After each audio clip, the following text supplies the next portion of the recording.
अस्सलाम वालेकुम नाज़रीन, मैं हूं M A Wajid. 7H news में आपका खैर मकदम है।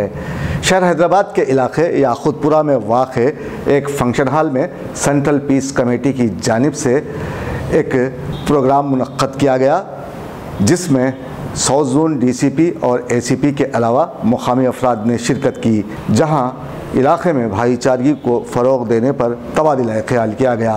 पेश है इस मामले पर हमारे नुमाइंदे अकरम की ये रिपोर्ट।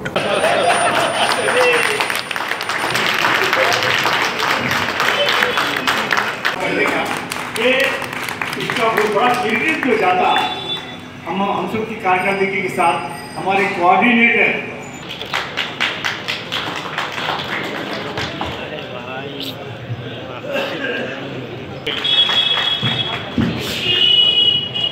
मैं शर्मा साहब से दरख्वास्त करूँगा हमारे चार मीनार के ACP साहब के गुलबुज और शाहरुख से।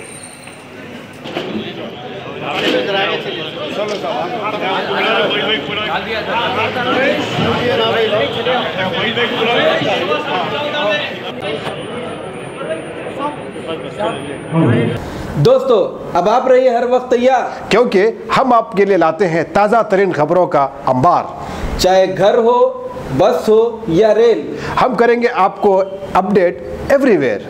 तो लाइक कीजिए, शेयर कीजिए और सब्सक्राइब करना ना भूलें। 7H न्यूज़, आपकी आवाज़।